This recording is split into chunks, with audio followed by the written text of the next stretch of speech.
नमस्कार बच्चों, स्वागत है आपका हमारे YouTube चैनल में। तो आज के इस वीडियो में हम पढ़ने वाले हैं नागरिक शास्त्र का पाठ 2, जिसका नाम है बच्चों संविधान की उद्देशिका। पिछले पाठ में हमने क्या क्या पढ़ा था? हमने ये पढ़ा था कि संविधान होता क्या है।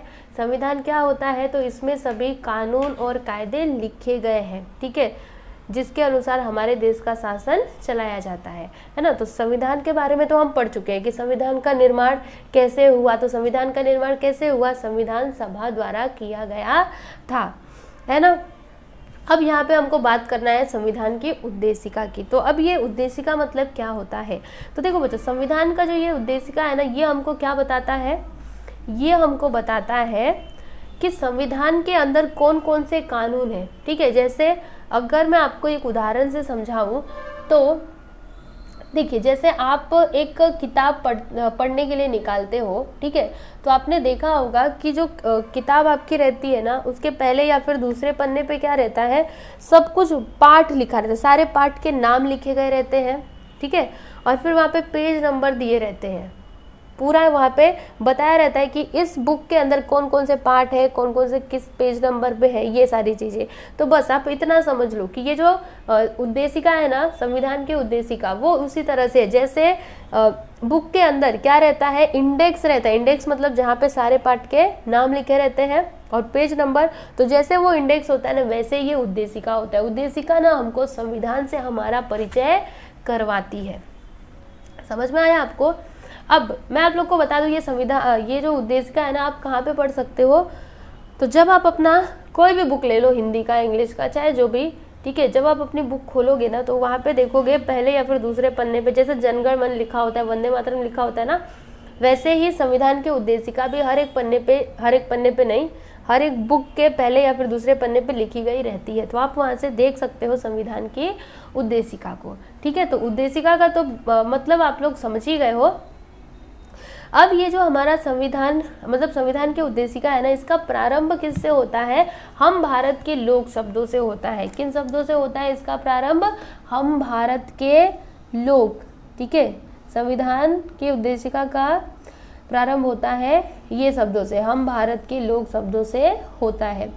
इसमें भारतीयों के उस दृढ़ संकल्प का उल्लेख है जिसके अनुसार सभी भारतीय भारत को एक प्रभुत्व संपन्न, समाजवादी, पंथ निरपेक्ष, लोकतंत्रात्मक गणराज्य बनाने के लिए कटिबद्ध है। इस संकल्पना की प्रत्येक अवधारणा का अर्थ हम समझेंगे, ठीक है। तो आप यहाँ पे चिंता मत करिए, हर चीज का हम मतलब समझेंगे, ठीक है। इतना समझ लो कि संविधान की जो उद्देशिका है, इसका प्रारंभ कैसे होता है? हम भारत के लोग हैं, इन वाक्यों से, इन शब्दों से होता है, ठीक है। इसमें अभी ये जो पंथ निरपेक्ष आया, प्रभुत्व संपन्न आया, समाजवादी, लोकतंत्रात्मक गणराज्य, ये जो भी आया ना, इन सभी का मतलब हम यहाँ पर आगे धीरे धीरे करके समझेंगे, ठीक है। तो सबसे पहले हम क्या समझेंगे? प्रभुत्व संपन्न राज्य। प्रभुत्व संपन्न राज्य का मतलब क्या होता है बच्चों? देखो, अगर मैं आप लोग को एकदम सरल भाषा में समझाऊं ना, तो प्रभुत्व संपन्न मतलब क्या? जैसे आप लोग जानते हो कि पहले क्या था? 1947 के पहले हमारे देश पे कौन लोग राज कर रहे थे? अंग्रेज राज्य कर रहे थे, उनका शासन चल रहा था, है ना। कोई भी अगर कुछ भी अगर काम रहता था, मतलब कानून से संबंधित या फिर कुछ भी, ठीक है, तो वो अंग्रेज ही उसका निर्णय लेते थे, क्योंकि वही क्या थे? मेन थे, वही शासन में। जैसे अब कौन है? हमारी सरकार है, हमारे भारत के लोग हमारी सरकार में है, तो उस टाइम पे कौन रहते थे? दूसरे देश के लोग रहते थे, वो हमारे ऊपर क्या करते थे? शासन चलाते थे। तो प्रभुत्व संपन्न राज्य का मतलब क्या? कि हमारा जो देश है ना, वो किसी विदेशी के नियंत्रण में नहीं होना चाहिए। समझ में आया? मतलब भारत के लोग ही इस देश का शासन चलाएंगे। समझ में आया? जैसे हमारा देश भारत है, तो इसका शासन कौन चलाएंगे? यहीं के लोग चलाएंगे, बाहर वाले कोई ना चलाए। तो वही होता है क्या बच्चों? प्रभुत्व संपन्न राज्य। तो हमारा देश क्या है? प्रभुत्व संपन्न राज्य है ना। 1947 से पहले नहीं था, लेकिन 1947 के बाद जब हमारा देश आजाद हुआ, तो हमारा देश क्या बन गया? प्रभुत्व संपन्न राज्य, ठीक है। यहाँ पे मैं एक वर्ड बोल रही हूँ बार बार, राज्य। तो आप ऐसा मत समझना कि राज्य मतलब एक राज्य की मैं बात कर रही हूँ। राज्य मतलब ना, मैं एक देश की बात कर रही हूँ, अपने भारत देश की बात कर रही हूँ, ठीक है। तो बस इसमें यही दिया गया है। देखो, भारत पर दीर्घकाल तक अंग्रेजों का शासन रहा। यह शासन 15 अगस्त 1947 को समाप्त हुआ। हम सभी जानते हैं, है ना, 15 अगस्त 1947 को हमारा देश क्या हुआ था बच्चों? आज़ाद हुआ था।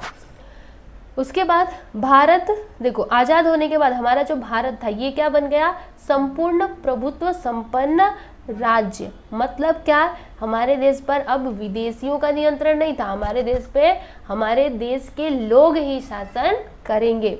ठीक है, हम अपने देश के विषय में उचित निर्णय और नीतियां लेने के लिए स्वतंत्र हैं, है ना। पहले जब अंग्रेज थे तो हम वहाँ पे अपने हमारे जो निर्णय होते थे ना वो हम नहीं ले सकते थे। कौन लेते थे? जो विदेशी रहते थे, ठीक है, जो हमारे देश पे राज कर रहे थे, वो लोग कोई भी निर्णय लेना रहता था तो लेते थे। लेकिन जब हमारा देश आज़ाद हुआ तो उसके बाद कोई भी निर्णय लेना रहेगा तो कौन ले सकते हैं? हमारे देश के लोग लेंगे। समझ में आया आपको? तो संपूर्ण प्रभुत्व संपन्न का अर्थ क्या होता है बच्चों? किसी देश का किसी विदेशी नियंत्रण में न होना। समझ में आया? आगे क्या दिया गया है इसको भी समझ लेते हैं। तो हमारे समग्र स्वतंत्रता आंदोलन का सबसे प्रमुख उद्देश्य प्रभुत्व संपन्न बनना था। देखो बच्चों, ये जो स्वतंत्रता आंदोलन की बात आप सुनते हो, है ना, कि हमारे जो देश के वीर लोग थे उन्होंने क्या किया? स्वतंत्रता पाने के लिए बहुत मेहनत की, है ना, बहुत सारा स्ट्रगल किया, उनको कई बार जेल में जाना पड़ा, बहुत सारी कठिनाइयों का सामना करना पड़ा। ठीक है, तो वो लोग ये सारी चीजें क्यों कर रहे थे? क्यों विदेशियों का वो लोग विरोध करते थे? क्योंकि उनको क्या चाहिए था? प्रभुत्व संपन्न राज्य चाहिए था। उनको स्वतंत्रता चाहिए थी ना। दूसरे लोग कैसे हमारे ऊपर राज्य कर सकते? ये बात तो गलत है कि दूसरे देश से आएंगे वो हमारे ऊपर राज्य करेंगे, है ना। तो ये आंदोलन क्यों होते थे? उनका मेन मकसद क्या होता था? अपने देश को क्या बनाना? प्रभुत्व संपन्न देश बनाना। समझ में आया? प्रभुत्व संपन्न बनने का अर्थ सरकार चलाने का सर्वोच्च अधिकार प्राप्त होना है। लोकतंत्र में प्रभुत्व संपन्नता जनता के अधिकार में होती है। जनता अपने प्रतिनिधियों का चुनाव करती है तथा उन प्रतिनिधियों को उनकी संप्रभुता के अधिकारों का उपयोग करने की अनुमति प्रदान करती है। हम अपने देश के अंतर्गत कौन से कानून बनाए यह निश्चित करने का अधिकार जनता और जनता द्वारा चुनी हुई सरकार को प्राप्त होता है। देखो बच्चों, एक बात समझ लेना कि लोकतंत्र में प्रभुत्व संपन्नता जनता के अधिकार में होती है। देखो, अभी जो हमारा देश है ना ये कैसा है? यहाँ पे लोकतंत्र चलता है। जैसे अगर जैसे आप देखते होंगे चुनाव होते हैं, ठीक है, तो चुनाव में हम क्या करते हैं? हमको जो नेता पसंद है हम उसको वोट देते हैं, ठीक है। तो मतलब ज़्यादा लोग जिसको वोट देंगे वही सरकार में चुन करके जाता है ना। तो हमारे देश में क्या है? हमारा देश क्या है? एक लोकतांत्रिक राज्य है। मतलब हमारी चलती है, हम जिसको चाहेंगे उसी को सरकार में बिठाएंगे, है ना। तो एक तरह से हम बोल सकते हैं कि जो हमारा देश क्या है वो क्या है? लोकतांत्रिक राज्य है। और यहाँ पर जो हमारे द्वारा चुने गए प्रतिनिधि हैं, ठीक है, वो क्या करते हैं? वो कोई भी निर्णय लेना होता है तो लेते हैं, ठीक है। तो हम ऐसा बोल सकते हैं कि निर्णय लेने का अधिकार किसको है? जनता को है, क्योंकि जनता ने उनको चुन करके भेजा है, बराबर, और वो फिर कोई भी निर्णय लेना रहता है तो लेते हैं। तो प्रभुत्व संपन्न राज्य में आपको बस इतना ही समझना था, ठीक है, समझ गए होंगे मुझे ऐसा लग रहा है। अब अगला हमको क्या बात करना है? समाजवादी राज्य, ठीक है। प्रभुत्व संपन्न तो समझ लिए, अब ये समाजवादी राज्य क्या होता है? तो देखिएगा बच्चों, समाजवादी राज्य क्या होता है? समाजवादी राज्य उसे कहते हैं जिस राज्य में निर्धन और धनवानों के बीच खाई नहीं होती। देखो बच्चों, यहाँ पे एकदम बहुत ही अच्छे से आपको बताया गया है समाजवादी राज्य क्या होता है। जिस राज्य में निर्धन और धनवानों के बीच खाई नहीं होती। खाई का मतलब क्या होता है? जैसे जो अमीर है और जो गरीब है उनके बीच में ज़्यादा डिफरेंस नहीं होता, ज़्यादा अंतर नहीं होता है। समझ में आया? ना ज़्यादा अमीर लोग रहते हैं ना ज़्यादा गरीब लोग रहते हैं। समझ में आया? तो इसका मतलब ये होता है। तो समाजवादी राज्य मतलब क्या? जिस राज्य के निर्धन और धनवानों में ज़्यादा खाई नहीं होती। देश की संपत्ति पर सभी का अधिकार होता है। समझ में आया? ऐसा नहीं होता कि जो लोग अमीर हैं उनका अधिकार देश की संपत्ति पर ज़्यादा है और जो लोग गरीब हैं उनका कोई अधिकार ही नहीं है, ऐसा नहीं होता है। सब लोग क्या है? समान है। जैसे अगर मैं देश की संपत्ति मतलब जैसे अगर मैं बात करूँ ट्रेन की, ठीक है, तो ट्रेन में सभी लोग यात्रा कर सकते हैं, सभी लोग, जो भी टिकट लेगा वो यात्रा कर सकता है। ऐसा थोड़ा ना है कि बस अमीर ही उसमें यात्रा करेंगे और गरीब लोग नहीं करेंगे, इस पर सभी का अधिकार है। ठीक है, तो ये होता है आपका समाजवादी राज्य, मतलब किसी के साथ भेदभाव नहीं किया जाता। अगर आप अमीर हैं तो भी बराबर है, सरकार की नज़र में आप बराबर है, अगर आप गरीब है तो भी बराबर ही है। ठीक है, कुछ ही लोगों के हाथ में संपत्ति का एकत्रीकरण नहीं होगा, इसकी सावधानी बरती जाती है। और समाजवादी राज्य में क्या होता है, इसकी सावधानी बरती जाती है। किसकी सावधानी बरती जाती है कि जैसे आज हम देखते हैं ना, ठीक है, सावधानियां तो बरती जाती है, लेकिन हम लोग देखते हैं कि क्या होता है, जो लोग अमीर है ना वो लोग और अमीर बनते जा रहे हैं, और जो बेचारे गरीब है वो और गरीब बनते जा रहे हैं, है ना। हम लोग ये प्रायः देखने को मिलता है। लेकिन समाजवादी राज्य में क्या किया जाता है, इसकी सावधानी बरती जाती है कि अमीर लोग ज़्यादा अमीर ना हो, मतलब उनके पास क्या हो, संपत्ति का एकत्रीकरण ना हो। समझ में आया, जरूरत से ज़्यादा उनके पास एकत्रीकरण ना हो, इसकी सावधानी बरती जाती है। पर प्रायः ऐसा होता नहीं है।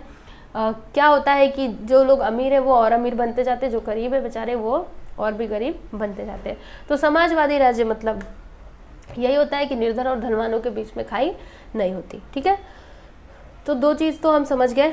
अब तीसरा क्या है, पंथ निरपेक्ष राज्य। अब ये पंथ निरपेक्ष राज्य क्या होता है, तो बहुत ही आसान है समझना है इसको।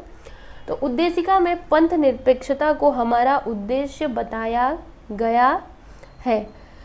पंथ निरपेक्ष राज्य में सभी धर्मों को समान आदर दिया जाता है। देखो बच्चों, ये जो हमारी उद्देशिका है ना, इसमें क्या बताया गया है कि पंथ निरपेक्षता हमारा क्या है, उद्देश्य है।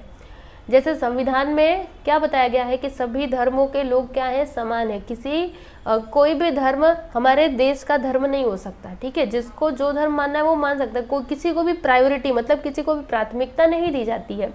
ठीक है ना। तो पंथ निरपेक्ष राज्य मतलब क्या होता है कि सभी धर्मों के लोग समान है, सभी धर्मों को समान आदर दिया जाता है, किसी को भी बड़ा या फिर छोटा नहीं कहा जाता। किसी एक धर्म को राज्य के धर्म के रूप में स्वीकार नहीं किया जाता। समझ रहे हो ना, मतलब कोई भी एक धर्म है तो उसको देश का धर्म नहीं बनाया जाएगा। ठीक है, वो आपका धर्म है तो आपका ही रहेगा, जैसे सभी धर्म है वैसे आपका भी धर्म है।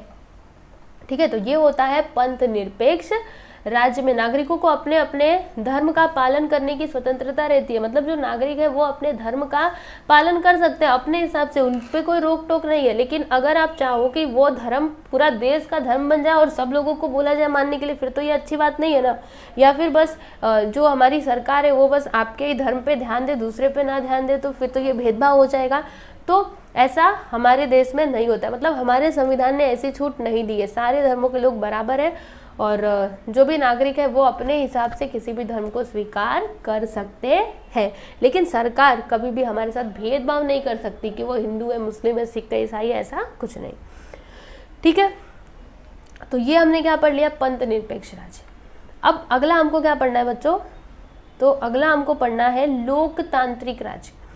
तो बच्चों ये लोकतांत्रिक राज्य क्या होता है, लोकतांत्रिक राज्य क्या होता है, तो लोकतंत्र में प्रशासन की सत्ता लोगों के हाथों में रहती है। देखो बच्चों लोकतंत्र, अभी ऊपर मैंने बात की थी ना कि हमारा जो देश है ये क्या है, एक लोकतांत्रिक राज्य है।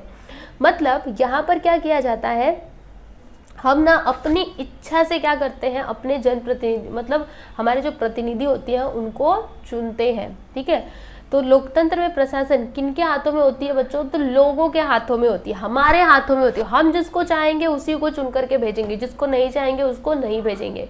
समझ में आ रहा है। तो लोकतंत्र में सत्ता किसके हाथों में है, एक्चुअल में अगर देखा जाए, अगर हम सचमुच का बोले, ठीक है, तो सत्ता किसके हाथों में, लोगों के हाथों में। अगर हम उसको वोट नहीं देंगे तो वो थोड़े ना हमारे ऊपर राज्य कर पाएगा। समझ में आ रहा है। तो लोकतंत्र में जो सत्ता रहती है वो किसके हाथों में रहती है, तो लोगों के हाथों में रहती है। लोगों मतलब क्या, हमारे देश के जो नागरिक हैं उनके हाथों में रहती है। ठीक है, उनकी इच्छा के अनुसार सरकार निर्णय लेती है।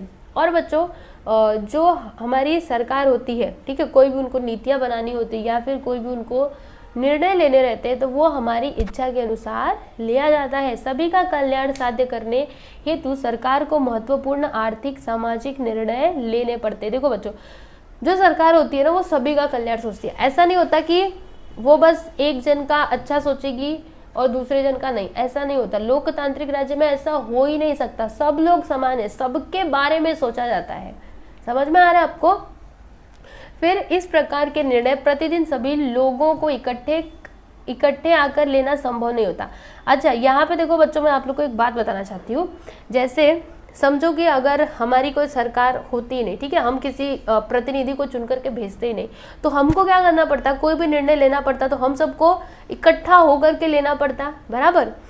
तो ऐसा रोज रोज तो ऐसा हो ही नहीं सकता ना कि हम सब लोग एक साथ इकट्ठे हो और फिर अपने निर्णय रोज रोज ले। ऐसा संभव है क्या? नहीं। इसलिए क्या होता है ना कि हम क्या करते हैं, ये जो पूरी जनता रहती है ना वो अपने एक प्रतिनिधि को चुन देती है और कहती है कि ये हमारी तरफ से क्या लेंगे, निर्णय लेंगे। समझ में आया? तो बस यहाँ पर यही दिया गया है। तो इसलिए क्या होता है कि निश्चित अवधि के बाद क्या होते हैं, चुनाव होते हैं, जिसमें हम अपने प्रतिनिधि को चुन करके भेजते हैं और वो हमारी तरफ से निर्णय लेते हैं। ठीक है, फिर आगे क्या है देखो, उनको हम कैसे चुनते हैं? वो जो प्रतिनिधि होते हैं उनको हम कैसे चुनते हैं? वोट दे करके। वोट देते ना, चुनाव होते तो जा करके उनको वोट देते हैं और इस तरह से हम उनको चुनते हैं। फिर जो निर्वाचित प्रतिनिधि होते हैं, मतलब जो सिलेक्ट किए गए प्रतिनिधि होते हैं, वो संविधान द्वारा निर्मित संसद कार्यपालिका में प्रवेश करते हैं। संविधान में उल्लिखित प्रक्रिया द्वारा संपूर्ण जनता के लिए निर्णय लिए जाते हैं। ठीक है, तो यहाँ पर हमने क्या पढ़ लिया? लोकतांत्रिक राज्य। अब हम किसकी बात करने वाले हैं बच्चों? गणराज्य की। ठीक है, तो अब ये गणराज्य क्या होता है तो समझना इसको। ठीक है, सब कुछ बहुत ही आसान है। अगर आप इसको एकदम एक अच्छे से पढ़ोगे ना, उत्सुकता के साथ, तो आपको ये अच्छा लगेगा। एक मतलब जैसे कई बच्चे होते हैं ना जिनको पढ़ने का मन नहीं करता, तो वो ऐसे पढ़ते बुक को तो फिर तो उनको समझ में नहीं आएगा। इसलिए आपको क्या करना है, अगर आप यहीं पे थक गए हो तो यहीं पे वीडियो को रोको, बाद में निकाल करके पढ़ना है। ठीक है, कम ही पढ़ो लेकिन अच्छे से पढ़ो। समझ में आया? चलो, पांचवा क्या देखेंगे? गणराज्य। तो क्या होता है देखो, हमारे देश के लोकतंत्र के साथ साथ गणतांत्रिक प्रणाली प्रचलित है। गणराज्य के सभी सार्वजनिक पद लोगों द्वारा चुने जाते हैं। कोई भी सार्वजनिक पद वंश परंपरा अथवा विरासत में प्राप्त नहीं होता है। देखो बच्चों, यहाँ पे बहुत ही अच्छी बात बताई जा रही है। अच्छा, सबसे पहले मैं आप लोग को बता दूं गणराज्य का मतलब क्या होता है। तो देखो बच्चों, अभी हमने ऊपर बात की कि हमारा देश क्या है, एक लोकतांत्रिक राज्य। यहाँ पर जनता द्वारा चुने गए प्रतिनिधि क्या करते हैं, सरकार में जाते हैं। ठीक है, हमारे मतलब अगर कोई किसी पद पे किसी को चुना गया है तो उनको किसने चुन करके भेजा है? हमने ही चुन करके भेजा है। तो यही क्या है बच्चों? गणराज्य। ठीक है, गणराज्य मतलब क्या होता है कि गणराज्य में सभी सार्वजनिक पद, जितने भी सार्वजनिक पद है वो लोगों द्वारा चुने जाते हैं, हमारे द्वारा चुने जाते हैं। समझ में आ रहा है आपको? गणराज्य में क्या होता है कि सभी जो सार्वजनिक पद होते हैं, जैसे प्रधानमंत्री का बोलो या फिर और भी जो मंत्री होते हैं, ठीक है, तो इनका पद जो लोग रहते हैं ना उनके द्वारा ही चुना जाता है। कोई भी सार्वजनिक पद वंश परंपरा अथवा विरासत से प्राप्त नहीं होता है। जैसे पहले क्या होता था, राजा महाराजा लोग होते थे, तो जो राजा के बेटे रहेंगे ना, ठीक है, जैसे अभी राजा राज्य कर रहे हैं, तो अब अगला राजा कौन बनेगा? तो जो राजा के बेटे रहेंगे वो, ठीक है, और फिर अगला राजा कौन होगा? तो उसका जो बेटा रहेगा वो राजा बनेगा। तो इस तरह से क्या होता है कि एक ही परिवार के लोग क्या करते हैं, उस एक देश में या फिर किसी राज्य में शासन करते रहते हैं। एक ही वंश चला आ रहा है। समझ में आया? एक ही परिवार के लोग। लेकिन गणराज्य में ऐसा नहीं होता है। समझ में आया? कोई भी व्यक्ति जो इसके काबिल है कि वो क्या कर सकता है, हमारे देश का शासन चला सकता है, उसके अंदर ये एबिलिटी है, तो वो जरूर उस पद को, मतलब उस पद पर वो जरूर से जाएगा जब लोग उसको चुनेंगे तब। यहाँ पे वंश परंपरा या फिर विरासत का कोई भी महत्व नहीं होता है। ठीक है, अभी देखो यहाँ पे सार्वजनिक पद दिए गए हैं, जैसे कि राष्ट्रपति। देखो राष्ट्रपति यहाँ पे आपको दिखाई दे रहा है, राष्ट्रपति, प्रधानमंत्री, राज्यपाल, मुख्यमंत्री, महापौर, सरपंच जैसे पद सार्वजनिक पद है। तो ये सभी जो पद मैंने बताया ये सभी क्या है बच्चों, सार्वजनिक पद है। यहाँ पर लोग कैसे जाते हैं, जब लोग उनको चुनते हैं तब, जब हम चाहेंगे तभी कोई प्रधानमंत्री बन पाएगा, नहीं तो नहीं बन पाएगा। क्लियर है इतना। इन पदों पर विशिष्ट आयु की शर्त पूर्ण करने वाला कोई भी भारतीय नागरिक चुनाव लड़कर पहुंच सकता है। देखो बच्चों, अभी जो मैंने आप लोग को बताया कि ये जो पद है ना, ये जो सार्वजनिक पद है ना, इन पदों पर कोई भी भारतीय नागरिक, ठीक है, आप भी चुनाव लड़ सकते हो। समझ में आ रहा है। बस वो जो भी यहाँ पे कंडीशंस है वो सेटिस्फाई होनी चाहिए, ठीक है। अगर वो कंडीशन सेटिस्फाई होती है तो वो जो भारत का नागरिक है, कोई भी किसी भी जाति का हो, किसी भी धर्म का हो, वो इन पदों पर चुनाव लड़ करके पहुंच सकता है, ठीक है। राज्य सत्ता प्रणाली में ये पद वंश परंपरा अथवा विरासत में एक ही परिवार के व्यक्तियों को प्राप्त होते हैं। और राज्य सत्ता प्रणाली में क्या होता है कि ये जो पद होते हैं, जैसे अभी राजा वाला बताया ना, राजा फिर उसका बेटा फिर उसका बेटा, इस तरह से बनते रहेंगे, तो ये होता है राज्य सत्ता प्रणाली में। लेकिन गणतांत्रिक गणराज्य में ऐसा नहीं होता है। जो ये जो सार्वजनिक पद है, ठीक है, तो इन पर कौन लोग आते हैं, जिनको लोग चुनेंगे वही लोग आते हैं। यहाँ पे वंश परंपरा का कोई भी महत्व नहीं होता है, ठीक है। आगे देख लेते हैं। तो उद्देशिका द्वारा सभी भारतीय नागरिकों को 3 मूल्यों न्याय, स्वतंत्रता और समता को और उनके अनुसार आचरण करने का कानून बनाकर उन मूल्यों को प्रत्यक्ष व्यवहार में उतारने का आश्वासन दिया गया है। इन मूल्यों के अर्थ हम समझेंगे। देखो बच्चों, उद्देशिका द्वारा सभी भारतीय नागरिकों को 3 मूल्य कौन कौन से, न्याय, स्वतंत्रता और समता, ठीक है। अभी हम यहाँ पे आगे पढ़ेंगे कि न्याय क्या होता है, स्वतंत्रता क्या होता है और समता क्या होता है, ठीक है। तो इसके अनुसार आप लोगों को क्या करना है, आचरण करना है। इस तरह से वहाँ पे संविधान में बताया गया है और इसके लिए ना कानून भी पूरा अच्छे से बनाए गए हैं, ठीक है।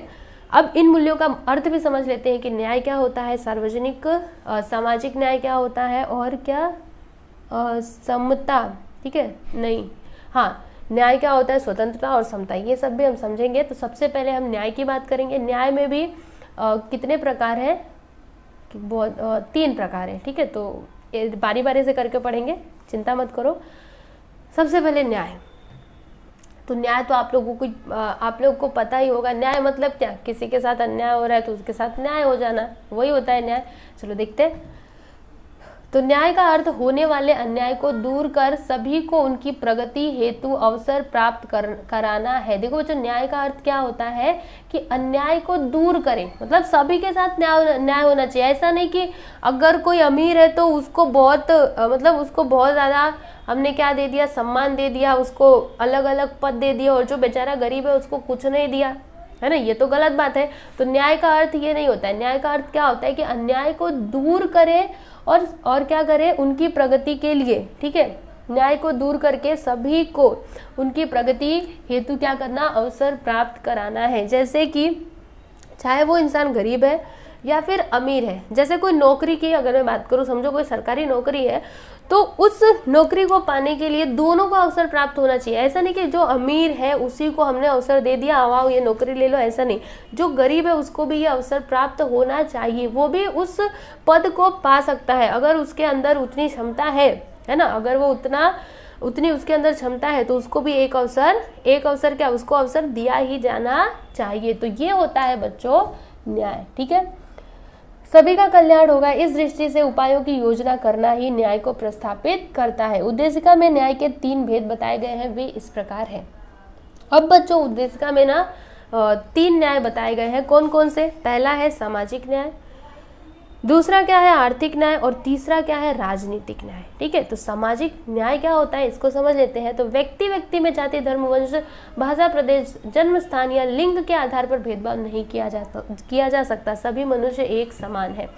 सामाजिक न्याय मतलब क्या होता है कि व्यक्ति में जाति, धर्म, वंश, भाषा, प्रदेश, जन्म स्थान या लिंग के आधार पर भेदभाव नहीं किया जा सकता। जैसे कि समझिए कि कोई व्यक्ति दूसरे धर्म का है और कोई व्यक्ति दूसरे धर्म का है, तो हम उन दोनों के बीच में भेदभाव नहीं कर सकते। या फिर अगर कोई लड़की है या फिर कोई लड़का है, ठीक है, तो उनके बीच में भी भेदभाव नहीं किया जा सकता। तो ये होता है आपका सामाजिक न्याय। मतलब कुछ भी रहने दो, कोई अमीर है, कोई गरीब है, किसी का धर्म अलग है, जाति अलग है, सभी के साथ समान व्यवहार करना है। ये होता है आपका सामाजिक न्याय। ठीक, अब आर्थिक न्याय क्या होता है? तो भूख, भूखमरी, कुपोषण जैसी बातें निर्धनता अथवा दरिद्रता के कारण जन्म लेती हैं। निर्धनता को दूर करने के लिए प्रत्येक को अपना और अपने परिवार के भरण पोषण के लिए आजीविका का कोई साधन प्राप्त करने का अधिकार है। हमारे संविधान ने प्रत्येक नागरिक को यह अधिकार बिना किसी भेदभाव के प्रदान किया है। बच्चों आप इसको समझिएगा, आर्थिक न्याय मतलब क्या होता है? जैसे आप लोग जानते हो कि हर इंसान अपना घर परिवार चलाने के लिए कुछ ना कुछ काम करता है, बराबर? तो वो हर एक का अधिकार है। ऐसा नहीं है कि हम किसी को भी काम करने से रोक सकते कि तुमको काम नहीं मिलेगा तुम जाओ, मैं ऐसा नहीं बोल सकते। सभी को काम करने का अधिकार है, सबको अपना उनका जो मतलब पैसा कमाने का सभी को अधिकार है। वो लोग अपनी इच्छा से काम कर सकते हैं। समझ में आ रहा है? कोई भी रोक टोक नहीं है कि तुम इस धर्म के हो तो तुम काम नहीं कर सकते या फिर कुछ भी, ठीक है ना?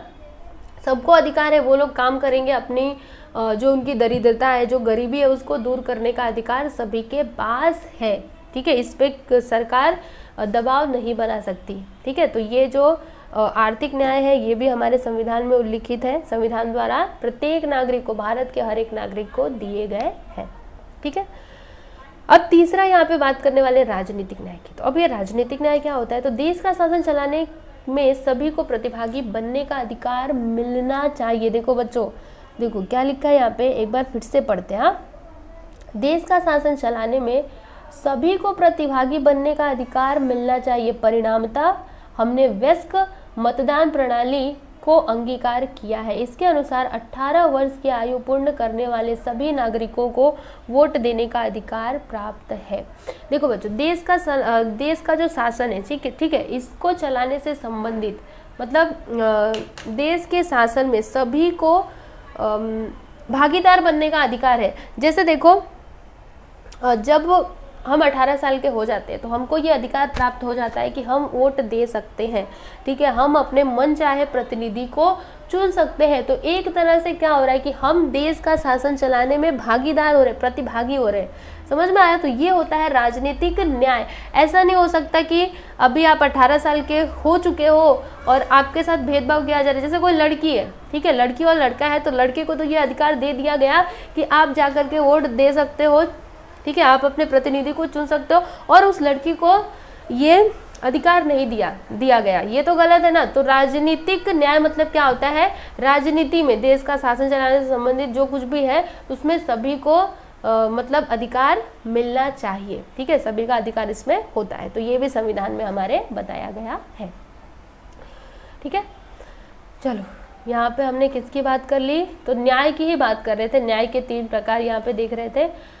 अब यहाँ पे हम बात करने वाले किसकी? स्वतंत्रता की, और उसके बाद यहाँ पे समता हम देखेंगे। तो बच्चों स्वतंत्रता क्या होती है? तो स्वतंत्रता मतलब क्या होती है बच्चों? आज़ादी, है ना। हम पर अन्यायकारी और अनुचित प्रतिबंध न होना तथा हमारी क्षमताओं का विकास होने हेतु पोषक वातावरण का होना स्वतंत्रता की व्याख्या है। लोकतंत्र में नागरिकों को स्वतंत्रता प्राप्त रहती है। स्वतंत्रता के होने से ही लोकतंत्र दृढ़ और परिपक्व बनता है। देखो बच्चों, इसको समझना। जैसे हम बोलते हैं ना कि हम क्या है? आज़ाद है। हम क्या है? भारत के नागरिक क्या है? आज़ाद है। इसका मतलब क्या हुआ कि कोई भी हमारे ऊपर ना अनुचित प्रतिबंध नहीं लगा सकता। जैसे आपको कोई बोल दे कि घर से निकलना मना है, तो ये तो अनुचित क्या हुआ? अनुचित प्रतिबंध हुआ ना। ये तो उचित नहीं है। क्यों हम घर से ना निकले? हम तो निकलेंगे, जरूर निकलेंगे, है ना। तो ऐसा कोई प्रतिबंध हमारे ऊपर नहीं लगा सकता, क्योंकि संविधान द्वारा हमको ये स्वतंत्रता दी गई है। समझ में आया? अब ये स्वतंत्रता का ये मतलब नहीं कि आप किसी को कुछ भी बोलोगे, ऐसा नहीं। वो स्वतंत्रता मतलब जो आपको एक भारतीय नागरिक के आधार पर मतलब दी गई है। ठीक है, तो उस स्वतंत्रता की बात यहाँ पर की जा रही है। इससे क्या होता है ना, हमारे अधिकार सुरक्षित रहते हैं। समझ में आया? इस स्वतंत्रता के कारण हमारे अधिकार क्या रहते हैं बच्चों? सुरक्षित रहते हैं। इनको कोई भी हमसे छीन नहीं सकता। ठीक है, स्वतंत्रता के होने से ही लोकतंत्र दृढ़ और परिपक्व बनता है। फिर आगे देखो, आगे और भी स्वतंत्रता की बात की जा रही है, आप लोगों की स्वतंत्रता, ठीक है। आप लोगों को कौन कौन सी छूट दी गई है संविधान के द्वारा वो थोड़ा देख लो। तो विचारों और अभिव्यक्ति की स्वतंत्रता व्यक्ति की मौलिक स्वतंत्रता है। देखो बच्चों, प्रत्येक नागरिक अपनी राय और अपने विचार व्यक्त कर सकता है। विचारों के आदान प्रदान द्वारा पारस्परिक सहयोग और एकता की भावना में वृद्धि होती है। साथ ही किसी समस्या के अनेक पहलू हमारे ध्यान में आते हैं। देखो बच्चों, ऐसा किसी के ऊपर रोक टोक नहीं है कि आप अपने विचार या फिर आप अपने जो विचार है वो किसी के साथ शेयर नहीं कर सकते, ऐसा नहीं है। आप अपने विचार रख सकते हो सभी के सामने, ठीक है। तो ये आपको अधिकार है ना, अभिव्यक्ति की आज़ादी। मतलब आप कुछ भी का मतलब ये नहीं कि किसी को भी कुछ भी बोलोगे, ऐसा नहीं। मतलब आप, जैसे आपको सरकार में कुछ गलत दिखाई दे रहा है कि ये गलत किया इन्होंने, तो आप उनके बारे में बोल सकते हो, ठीक है। आपको ये संविधान द्वारा क्या दिए गए हैं, अधिकार दिए गए हैं। समझ में आया? तो ये हो गया अभिव्यक्ति की स्वतंत्रता, और आपके विचारों की भी स्वतंत्रता है, ठीक है। इससे क्या होता है, जब हम एक दूसरे से अपने जो भी हमारे विचार होते हैं उनको क्या करते हैं, शेयर करते हैं, ठीक है, उनमें बांटते हैं, तो इससे क्या होता है ना, कोई समस्या होती है ना तो उसका निदान होता है, ठीक है। तो ये स्वतंत्रता दी गई है। और आगे देखिए, व्यक्ति की श्रद्धा, मान्यता और पूजा उपासना की स्वतंत्रता द्वारा प्रमुखतः धार्मिक स्वतंत्रता व्यक्त होती है। देखो बच्चों, हमारे संविधान ने हमको ये भी स्वतंत्रता दी है कि हम अपने धर्म के अनुसार पूजा पाठ, कोई भी तीज त्यौहार मना सकते हैं, हमारे ऊपर कोई रोक टोक नहीं है। तो ये हो गया धार्मिक स्वतंत्रता जो हमारे संविधान ने हमको दिया है। प्रत्येक भारतीय नागरिक अपने धर्म अथवा उसे पसंद आने वाले धर्म के अनुसार क्या कर सकता है, आचरण कर सकता है, उसको स्वतंत्रता है। इस पे कोई भी सरकार या फिर कोई भी आपके ऊपर दबाव नहीं बना सकता कि आपको इसी धर्म को मानना है। इस स्वतंत्रता में हमें अपने पर्व त्यौहार मनाने, ईश्वर की भक्ति करने और पूजा अर्चना करने की स्वतंत्रता निहित है, ठीक है। तो स्वतंत्रता तो आप समझ गए, है ना। हमें अभिव्यक्ति की आज़ादी है, अपने विचार हम प्रकट कर सकते हैं, अपने मत रख सकते हैं और अपने हिसाब से धर्म मान सकते हैं, कोई भी धर्म अपने हिसाब से पूजा अर्चना कर सकते हैं, तीज त्यौहार मना सकते हैं, कोई भी हमको रोक टोक नहीं सकता, क्योंकि ये अधिकार हमको किसने दिए हैं, हमारे संविधान ने दिए हैं, ठीक है। क्योंकि संविधान के अनुसार ही हमारे देश का पूरा शासन चलाया जाता है। समझ में आया? तो ये तो बात की हमने किसकी, स्वतंत्रता की। अब यहाँ पर हम बात करने वाले हैं समता की। तो समता मतलब क्या होता है बच्चों, समता मतलब क्या, समान। समता मतलब क्या होता है बच्चों, समान। तो चलो इसको भी पढ़ लेते हैं। तो क्या दिया गया इसमें, देखो समता में उद्देशिका द्वारा भारतीय नागरिकों को दर्जा और अवसर की समानता से आश्वस्त कराया गया है। इस सिद्धांत के अनुसार सभी समान है और जाति, धर्म, वंश, लिंग, जन्म स्थान के आधार पर व्यक्ति के बीच में भेदभाव नहीं किया जा सकता। ऊंच नीच, श्रेष्ठ अश्रेष्ठ जैसा भेदभाव न करना ही समता का आश्वासन देना है। देखो बच्चों, जो हमारी उद्देशिका है, मतलब जो हमारा संविधान है, ठीक है, इसमें क्या बताया गया है कि किसी के साथ भी हम भेदभाव नहीं कर सकते। मतलब सभी नागरिक क्या है, समान है। समझ में आया? किसी की जाति अलग है, धर्म अलग है, वंश अलग है, जन्म स्थान अलग है, तो इस आधार पर उनके साथ भेदभाव नहीं किया जा सकता। ऊंच नीच के आधार पर भी भेदभाव नहीं किया जा सकता कि तुम ऊंची जाति के हो तो तुम्हारे साथ ये होना चाहिए, तुम नीची जाति के हो तो तुम्हें ये मिलना चाहिए, ऐसा कुछ भी नहीं हो सकता, ठीक है। उद्देशिका में उल्लिखित अवसर ही समानता के सिद्धांत को अत्यंत महत्व प्राप्त है। फिर चलो ये तो हमने पढ़ लिया ना, ये तो आप समझ गए। समता मतलब क्या होता है बच्चों, समानता, ठीक है। चाहे वो व्यक्ति किसी भी धर्म का हो, जाति का हो, कोई भी उसका जन्म स्थान कहीं भी हो, लेकिन उसको समानता, मतलब उसको वो हमारी जो सरकार है ना उसके नज़रों में क्या है, समान है। सभी लोग क्या है, समान है। कोई भी बड़ा छोटा या फिर ऊंच नीच ऐसा कुछ भी नहीं है, ठीक है। तो ये तो बात करनी है हमने समता की। अब यहाँ पे हम किसकी बात करने वाले बच्चों, तो यहाँ पे हम चौथा जो है ना उसकी बात करने वाली क्या है, वो बंधुता, ठीक है। बंधुता की बात करेंगे। तो बंधुता मतलब क्या होता है बच्चों, बंधुता मतलब होता है भाईचारा। क्या होता है, भाईचारा, ठीक है। तो चलिए इसको भी पढ़ लेते हैं और उसके बाद जो हमारा ये पार्ट है ना वो खत्म हो जाएगा। ओके, तो क्या दिया इसमें, देखो, संविधान कर्ता अनुभव करते थे कि केवल न्याय, स्वतंत्रता और समता सिद्धांतों से आश्वस्त कराकर भारतीय समाज में समता उत्पन्न नहीं हो सकती। इसके लिए चाहे जितने कानून बनाए जाए, लेकिन जब तक भारतीयों में भाईचारा अथवा बंधुता का निर्माण नहीं होगा तब तक इन कानूनों का उचित उपयोग नहीं होगा। फलस्वरूप बंधुता निर्माण करने के उद्देश्य को उद्देशिका में समाविष्ट किया गया है।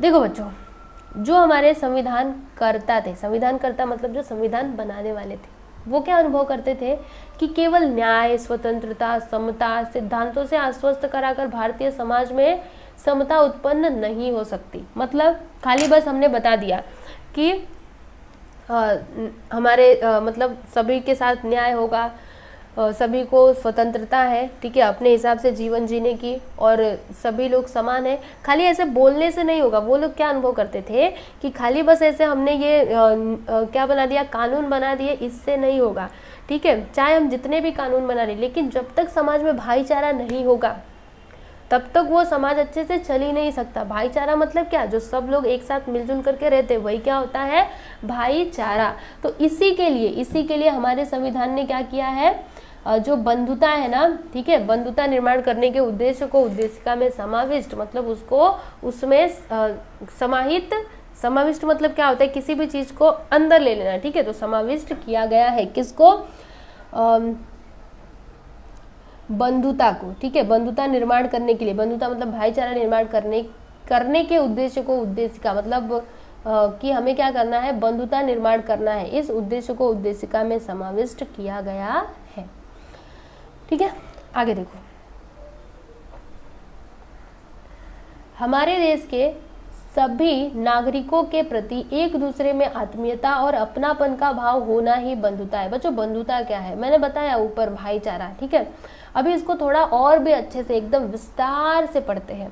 तो हमारे देश के सभी नागरिकों के प्रति एक दूसरे के आत्मीयता और अपनापन का भाव, जैसे हम पड़ोसी हैं, ठीक है, आपका कोई पड़ोसी होगा तो हमें मतलब हमें ना जैसे क्या होता है कि जैसे हमारे पड़ोसी दुखी होते हैं, उनके घर पे कुछ होता है तो हम भी दुखी हो जाते हैं। क्यों? क्योंकि हमारे अंदर क्या है, एक बंधुता का भाव हो गया है, ठीक है। हम अपने पड़ोसी से मतलब हम अपने पड़ोसी को अपना घर का ही मानने लगे हैं। समझ में आया? हम हमेशा मिलजुल करके रहते तो उनके घर में कोई तकलीफ आई तो हमको बुरा लगता है, ठीक है। तो यही क्या है बच्चों, बंधुता है। मतलब एक अपनापन आ जाता है, वो भले ही हमारे अपने नहीं है लेकिन फिर भी एक अपनापन आ गया, तो यही क्या है, बंधुता है, ठीक है। बंधुता की भावना एक दूसरे के प्रति सौहृदयता का भाव उत्पन्न करती है। लोग एक दूसरे की समस्याओं के बारे में संवेदना पूर्वक विचार करते हैं। देखो बंधुता में क्या होता है ना, मतलब अपनेपन में, ठीक है, अगर किसी की समस्या है तो उसको जब हम अपना समझते, जैसे अभी आप अपने घर की बात करो, अगर आपके घर में कोई समस्या है तो सब लोग मिलकर के सुलझाते हैं कि नहीं, है ना, पूरा परिवार एक साथ मिलेगा और फिर उसको सुलझाएगा, ठीक है। तो बंधुता अगर है हमारे देश में तो अगर कोई एक प्रॉब्लम है तो उसको सुलझाने में सभी लोग अपना योगदान देंगे, ठीक है। उसके बारे में विचार करते हैं कि क्या करना चाहिए, क्या नहीं करना चाहिए। समझ गए? तो यहाँ पे यही है बंधुता के बारे में। और क्या है, यहाँ पे पूरा बंधुता का ही दिया गया है। देखो, बंधुभाव और व्यक्ति की गरिमा के बीच निकट का संबंध है। व्यक्ति की गरिमा से तात्पर्य प्रत्येक व्यक्ति को मनुष्य के रूप में गरिमा प्राप्त है। उसकी गरिमा उसकी जाति, धर्म, वंश, लिंग, भाषा पर निश्चित नहीं होती। जिस प्रकार हमें यह लगता है कि दूसरों के साथ आदर सम्मान का व्यवहार करें, वैसा आदर सम्मान व्यवहार हमें दूसरों के प्रति भी करना चाहिए। देखो बच्चों, यहाँ पे बंधुता के बारे में बताया जा रहा है। जैसे हम लोग दूसरों से ये आशा करते हैं ना कि वो हमको क्या दे, सम्मान दे, हमारा आदर करे। हम लोग चाहते हैं ना, हम लोग चाहते हैं क्या कि कोई हमारा अपमान करे, कोई दूसरा नहीं। हम लोग क्या चाहते हैं कि सब लोग हमारा सम्मान करे, हमारा आदर करे। तो हमें क्या करना चाहिए, हमें भी तो उनका आदर और सम्मान करना चाहिए। समझ में आया? यही तो एक अपनापन है ना, यही तो बंधुता है। जब प्रत्येक व्यक्ति एक दूसरे व्यक्ति का सम्मान करते हुए उसकी स्वतंत्रता और अधिकार का आदर करेगा, तभी अपने आप व्यक्ति की गरिमा का निर्माण होगा। और बच्चों, व्यक्ति की गरिमा का निर्माण कब होगा? जब प्रत्येक व्यक्ति मतलब जब हर एक व्यक्ति दूसरे व्यक्ति का सम्मान करते हुए मतलब हर एक व्यक्ति दूसरे व्यक्ति का सम्मान करेगा और उसकी स्वतंत्रता और अधिकार का ध्यान रखेगा, ठीक है, उसके स्वतंत्रता और अधिकार का आदर करेगा, उसको समझेगा कि वो उसका अधिकार है, वो उसकी स्वतंत्रता है, तब जाके व्यक्ति की गरिमा का क्या होगा, निर्माण होगा। ऐसे वातावरण में बंधुता भाव में सहजता से वृद्धि होती है। और जब ऐसा वातावरण होता है, लोग एक दूसरे का सम्मान करते हैं, सबके अधिकारों को, स्वतंत्रता को एक दूसरे के समझते हैं, तब जाके बंधुता का निर्माण होता है, ठीक है।